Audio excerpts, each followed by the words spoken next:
सभी को नमस्ते जी। विश्वास नहीं हो रहा ना थंबनेल के ऊपर दोस्तों, क्योंकि थंबनेल में मैंने बात ही ऐसी लिखी है। अब आप सोच रहे होगे कि अनिल भाई ने कोई ऐसी ही बात अपने व्यू पाने के लिए या इस रूप में अपनी बात लिखती होगी, परंतु नहीं। मैंने जो आज अपने थंबनेल में आप सभी ने देखा है उस बात को मैं सिद्ध करूंगा और आप सभी लोग सहमत होंगे। तो दोस्तों, मैं अनिल आर्य आज स्वागत करता हूं आप सभी का आपके अपने YouTube चैनल अपरिचित भारत में।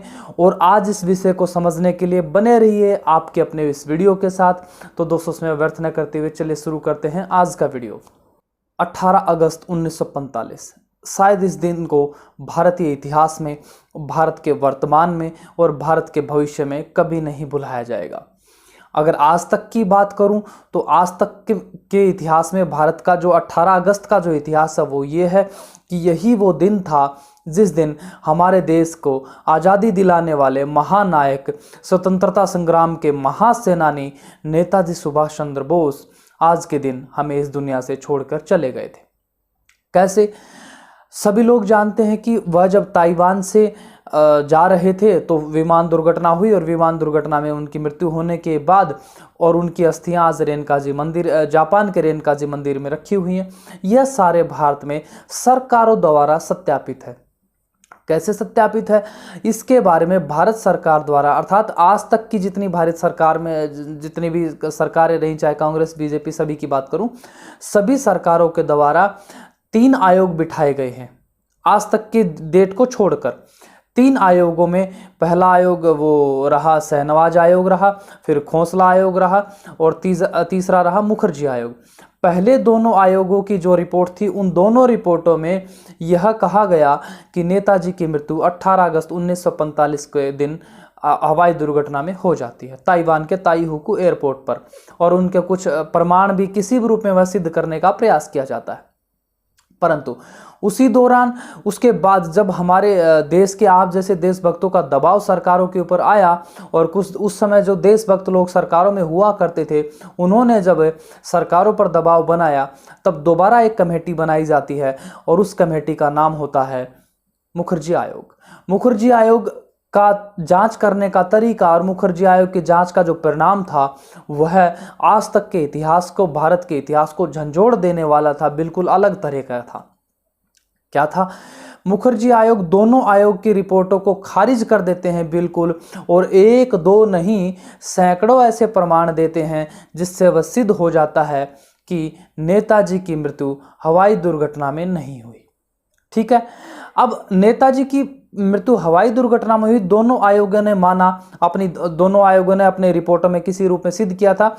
परंतु मुखर्जी आयोग यह सिद्ध नहीं कर पाए कि नेताजी हवाई दुर्घटना के बाद गए कहां पर।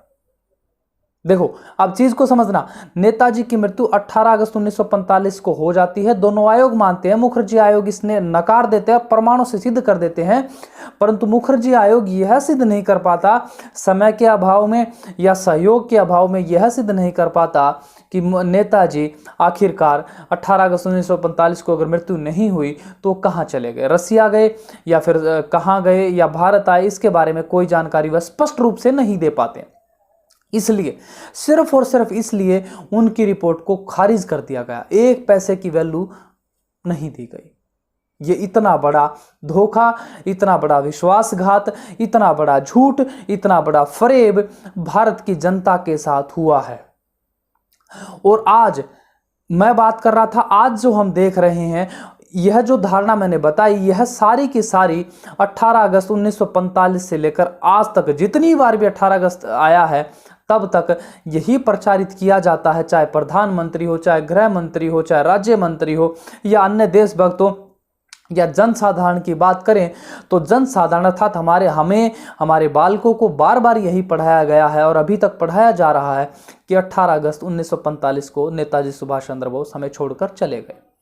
परंतु दोस्तों, मैं इस बात को नहीं मानता, मैं इस बात को बिल्कुल भी नहीं मानता, और न मानने के कारण ही मैंने नेताजी के ऊपर अपना जीवन का सबसे अमूल्य समय दिया, और उस अमूल्य समय का परिणाम आप सभी के बीच आप अपने चैनल में देख सकते हैं, अपरिचित भारत चैनल में देख सकते हैं। मैंने नेताजी को समर्पित एक वीडियो सीरीज ही बना रखी है वीडियो सीरीज के अभी तक 5 वीडियो मैंने बनाए हैं। आगे के वीडियो आप सभी की इच्छा के ऊपर बनेंगे। पहले 5 वीडियो में मैंने नेताजी के शुरू से लेकर उनके जन्म से लेकर, जन्म से अर्थात जब से वह नेताजी बहुत प्रचलन में आ जाते तब से लेकर, और नेताजी की विमान दुर्घटना नहीं हुई उसके बारे में एक एक तथ्य प्रमाण मैंने दिया है। और उन सभी तथ्य प्रमाणों का आधार है मुखर्जी आयोग की रिपोर्ट। और मुखर्जी आयोग के अतिरिक्त जो हमारे देश में गतिविधियां हुई, अंग्रेजों ने जो बात कही, अंग्रेजों के जो एविडेंस है, अंग्रेजों के जितने पत्र व्यवहार हैं, चाहे फिर वह अल्फ्रेड वेग का हो, चाहे फिर इंग्लैंड के प्रधानमंत्री का हो, या अन्य जवाहरलाल नेहरू की कोई स्टेटमेंट हो, या फिर गांधी की कोई स्टेटमेंट हो, यह आप तीसरे, चौथे, 5वें भाग में आप फुल डिटेल से देख सकते हैं। और आशा करता हूं आप सभी लोगों ने वह वीडियो सीरीज देखी होगी। नहीं देखी तो मैं आपसे निवेदन करता हूं एक बार उस सीरीज को देख लेना। और 5वां जो भाग मैंने बनाया है, 5वें भाग में मैंने मुखर्जी आयोग के आधार पर 24 प्रमाण ऐसे दिए हैं। 24 प्रमाणों में मैंने यह सिद्ध किया है कि नेताजी की हवाई दुर्घटना तो कभी हुई ही नहीं थी। यह तो सोची समझी एक योजना थी जो हमारे नेताजी सुभाष चंद्र बोस द्वारा बनाई गई थी। अब वह योजना उन्होंने रशिया जाने के लिए बनाई थी या और विषयों के लिए, वो मैं आगे वाले वीडियोस में आप बताऊंगा, अगर आप कहेंगे तो, आपकी इच्छा हुई तो। पर आप सोच रहे हैं 18 अगस्त गए 1 दिन हो गया है, मैं इस वीडियो को आज क्यों शूट कर रहा हूं? क्योंकि मैं देख रहा था कि आज तक अर्थात 19 अगस्त बीत जाने तक कितने लोग इस नेताजी की 18 अगस्त की मृत्यु को शेयर करते हैं, ट्वीट करते हैं, रिट्वीट करते हैं, या फेसबुक पर पोस्ट लिखते हैं, अपनी डीपी चेंज करते हैं, स्टेटस में लगाते हैं। तो मैंने देखा कि भारत सरकार में चाहे दिल्ली का मुख्यमंत्री अरविंद केजरीवाल हो, या अन्य पार्टियों के नेता हों, चाहे कांग्रेस के हों, या फिर अन्य जो जितनी टीएमसी है और इनेलो, जेजेपी, जितनी भी प्रांतीय स्तर की राजनीतिक पार्टियां, यहाँ तक कि केंद्र सरकार के भी कई नेताओं के द्वारा इस चीज़ के ऊपर ट्वीट किया गया, बाकायदा उनको नमन किया गया, ट्वीट देकर श्रद्धांजलि देने का प्रयास किया गया। और यह प्रयास कोई छोटे रूप में नहीं था। आप जानते हैं जब कोई गृह मंत्री कोई ट्वीट करता है, कोई राज्य मंत्री ट्वीट करता है, कोई मुख्यमंत्री ट्वीट करता है, तो उसका प्रभाव क्या रहता है। बात ट्वीट की नहीं है, बात है विचार क्या है, उनकी बुद्धि में उस प्रकरण को लेकर क्या मानसिकता है। मानसिकता तो यही थी कि नेताजी 18 अगस्त 1945 को मारे गए। परंतु मैं बात कर रहा था जो आपने थंबनेल में देखी, प्रधानमंत्री नरेंद्र मोदी इस बात को नहीं मानते। नहीं मानते, बिल्कुल नहीं मानते। हाँ, वही प्रधानमंत्री नरेंद्र मोदी जो आज तक भारत के जब से 18 अगस्त 1945 बीता है तब से लेकर ऐसे इकलौते प्रधानमंत्री रहे हैं जिन्होंने नेताजी के ऊपर सबसे ज्यादा काम किया है। मुझे इस बात को कहते हुए बिल्कुल संदेह नहीं है। आप जानना चाहेंगे क्या काम किया? लाल किले में आजाद हिंद फौज का एक म्यूजियम हुआ करता था। उस म्यूजियम को बहुत बड़ी रकम देकर, बहुत सारा इन्वेस्टमेंट करके उस म्यूजियम को ऐसा बना दिया गया, इतना हाईटेक बना दिया गया है कि अब हमें गर्व होता है कि हाँ, अब देखने में मज़ा आता है और फील आता है वही आज़ाद हिंद फौज का, और वही ऐसा अनुभव होता है वहाँ जाकर कि मैं शायद नेताजी की आज़ाद हिंद फौज का सिपाही हूँ और नेताजी मेरे सामने खड़े वक्तव्य दे रहे हैं और मुझे प्रेरित कर रहे हैं, उठ अनिल चल देश की आज़ादी के लिए कुछ। ऐसा म्यूजियम बनाने का अगर किसी को श्रेय जाता है वह प्रधानमंत्री नरेंद्र मोदी को जाता है। और यही प्रधानमंत्री नरेंद्र मोदी जब अंडमान निकोबार नेताजी सुभाष चंद्र बोस आज़ाद कराते हैं, अंग्रेजों की गुलामी से आज़ाद कराते हैं, उस दिन को भी अक्टूबर में, उस दिन के दिन वह अंडमान निकोबार जाते हैं और बाकायदा बड़ा अभियान, वहां पर बड़ा समारोह किया जाता है। अर्थात वह उनकी अगर आंतरिक मानसिकता में मानूं, अगर मैं ये कहूं कि उनकी मानसिकता भी शायद यही है कि भारत को सच्चे अर्थों में आज़ादी तो नेताजी सुभाष चंद्र बोस ने अंडमान से शुरू करा दी थी। और उनका यह भी उस भाषण में आदि में देखोगे तो उनका यह भी मानना अप्रत्यक्ष रूप से झलकता है कि नेताजी सुभाष चंद्र बोस ही जो आज़ादी उन्होंने दिलाई थी वही सच्चे अर्थों में आज़ादी है और उसी आज़ादी को हमें मानना चाहिए। और 15 अगस्त 1947 तो झूठी आज़ादी है। पर इस प्रकरण में अभी तक आपको कुछ समझ में आया होगा। अब मैं बात करता हूं सबसे गंभीर बात। जिस नेताजी सुभाष चंद्र बोस को लेकर हमारे देश में हजारों लाखों हर बार ट्वीट होते हैं, हर बार बधाइयां दी जाती है, नमन किया जाता है। 18 अगस्त 1945 को उनका बलिदान दिवस मनाया जाता है और उस बलिदान दिवस पर जिस प्रधानमंत्री ने नेताजी के लिए इतना सारे व्यवस्थाएं करी, नेताजी के लिए इतनी सारी व्यवस्थाएं आजकल वो बना रहे हैं, चाहे वो लाल किले में हो चाहे अंडमान में हो, वह प्रधानमंत्री नरेंद्र मोदी एक ट्वीट नहीं करता है। नेताजी की पुण्यतिथि पर एक ट्वीट नहीं करता है, किसी प्रकार का कोई संदेश जारी नहीं करता है, कोई ऑडियो नहीं, कोई वीडियो नहीं, कोई मन की बात नहीं। क्या लगता है?